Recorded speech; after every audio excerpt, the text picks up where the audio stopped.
Welcome back to the show. We got a great one lined up. Listen to this. Clarity Act draft, Whitehouse crypto stockpile report, BRICS versus the USD, RippleNet equals switch flip. You're going to want to know about it.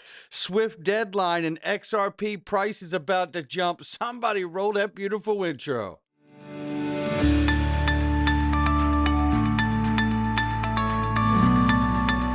Digital Perspectives with Brad Kimes. Come on in.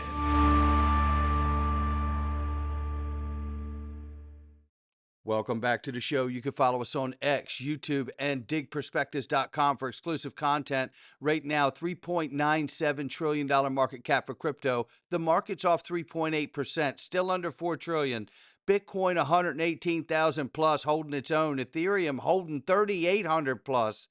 XRP at the number 3 spot's $3.18. We're off 0.1 on the 24. We're off 9.5 on the 7-day. Look at the range of price here, range between 323 and 316. So XRP's trying to come off that floor.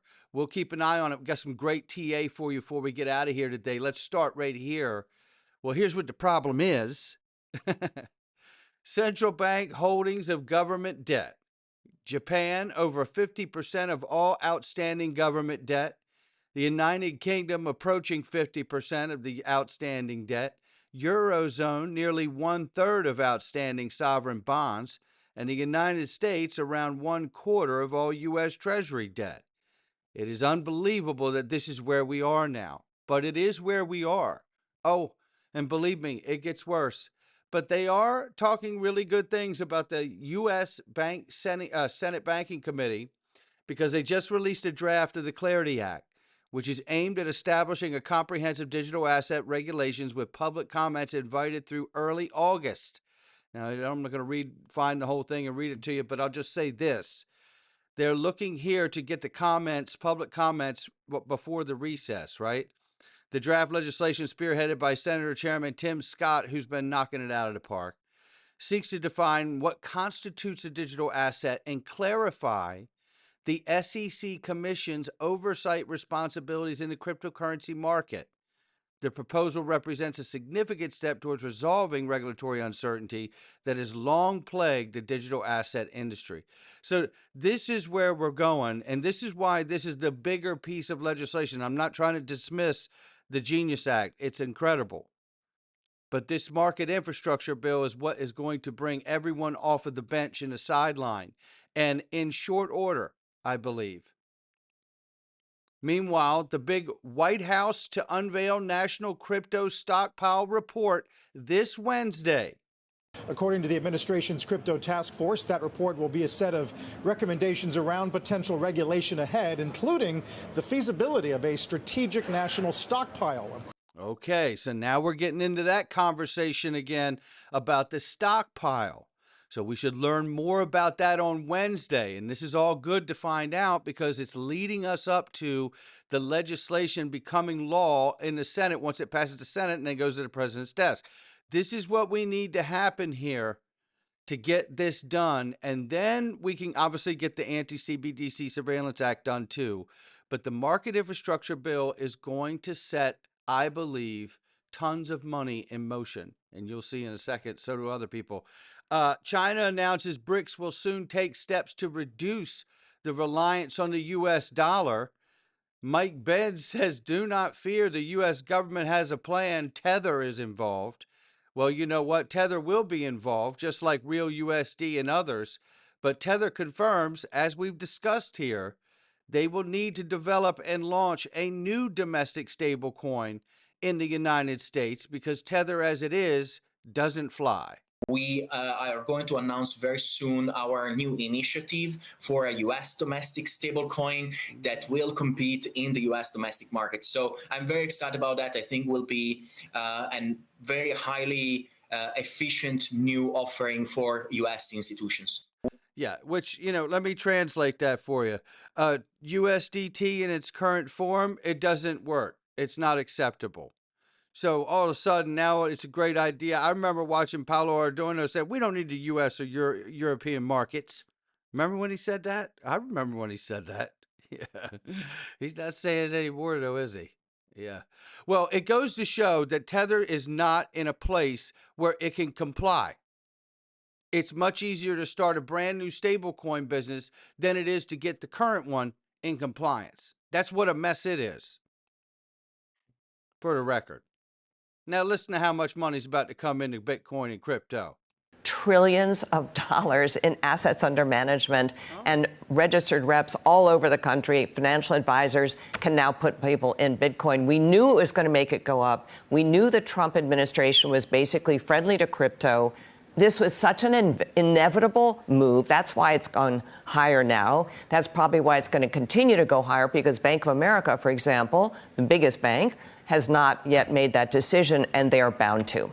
And they already have, actually. They've come out and said that they're going to launch at least a stable coin and probably other crypto services, just like many other banks have already said they're going to offer crypto services. Why would they not? You're talking about opening the door to a customer base that's been too scared for over a decade to open up an account on an exchange and buy the stuff themselves. Of course, they're going to begin to offer crypto services. Everyone is doing it. And the crypto exchanges want checking accounts and saving accounts now, too. This is the race. This is the fight that's on for innovation. Who will win? Who will be merged and acquired, right? Who will go the distance in IPO? All of it. We are here. Here is Fiona Murray fielding a difficult question, but quite nicely when being asked about XRP price. Take a listen. XRP has been experiencing a lot of price movements so far, reaching very high, above $3 in early 2025, before the correction. And how do you balance the excitement of the token itself and, the price appreciation, and also between that and, on the utility and balance that between that and the utility and the long-term adoption? Yeah, that's a question that that we get asked about a lot, but it's one that I have to say internally doesn't get much focus, and that's because number one for us is utility.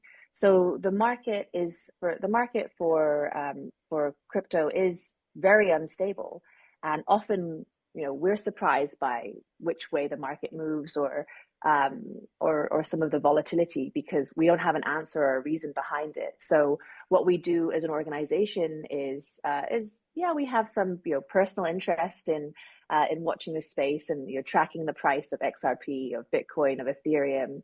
However, what we do as an organization is really focus on what are the use cases of building on the XRP ledger, what are the use cases of using digital assets like XRP, like RLUSD in payment infrastructure, what are the capabilities or the transformation that can come when you adopt digital assets. And that means that we're pretty arm's length from any of the movement or volatility in the crypto world, because we're laser focused on utility for the institutions that we work with. No doubt about it, and excellently fielded by Fiona Murray there. But I'd say, I was reminded from this question to her about Miguel Villas, who said back in the day, utility plus liquidity equals price over time. And that's exactly what I felt like she broke down very well right there, is basically we're just worried about solving problems for the customers. Price takes care of itself, right? We only need exposure to it for a few seconds. Spoken like a true market maker, right? Love it. Love it. But, then it got thinking to myself, it's like, we've got a lot coming towards us. In fact, X Finance Bull says 500 plus banks already have Ripple IDs. Do you understand what that means? This isn't just integration. It's a full-scale replacement of SWIFT. Where's your XRP price target when that switch is flipped? It's a really great question, and it's a nice reminder. We've showed these codes here of all these big banks before. It is quite impressive. Then I got wondering, I was like, it's been a while since we've asked Grok, like, how big is RippleNet, by the way, right? Well, I asked Grok this morning, and it says over 1,000 financial institutions now, including banks, are a part of RippleNet. I remember when it was 300. Now, over 1,000 financial institutions, including banks, are part of RippleNet, leveraging its blockchain technology for cross-border payments and other financial services. Will someone please let Freddy Krueger on X know this? My God, he does not look very smart right now. The things he's saying. Yes, as new digital assets use cases will be enabled on the SWIFT network via ISO 20022 by November 2025. Shout out to Smoke Dog. Where there's smoke, there's fire. With the November 2025 deadline marking, however, this transition is more than just a compliance deadline. It is a structural shift towards enriched data, end-to-end interoperability, and future-proof infrastructure that enables new digital asset use cases. I remember when there was a builder out here that just fought this community tooth and nail over the fact that everybody uses ISO tokens as a slang phrase representing exactly what I just read to you. You remember that? I tell you, I don't know what is inside of people, some people. I really don't. I really, really don't. Nonetheless, we know this guy. It's Will from Crypto Insight UK. And I tell you what, him, Dark Defender, him, Egg Reg Crypto, Crypto Bull 2020, we're grateful for all these guys. And what they share with us, well, look at what he shared right here. If we get the weekly close here for XRP, he says, not going to lie, we look strong AF. I'm like, yeah, well, I like that kind of talk. You go right ahead with it, Will. I'm with you. He says right here, $8.69 to $15 window is what it's looking like on the chart right now. I say send it. Send it. I triple dog dare you. It aligns with Egg Rag Crypto, $9 to $24. Same kind of window they're seeing there. I feel like we just need that fundamental news to bring us to that place where we can see these prices realized. Super exciting. I hope you enjoy your Sunday, ladies and gentlemen, with family or friends, or just having a quiet day alone. However it goes, I wish you all the best. I'm grateful for each and every one of you. Hit the like and subscribe, share with somebody you know. Not financial advice from me or anyone else. I'll catch all of you on the next one.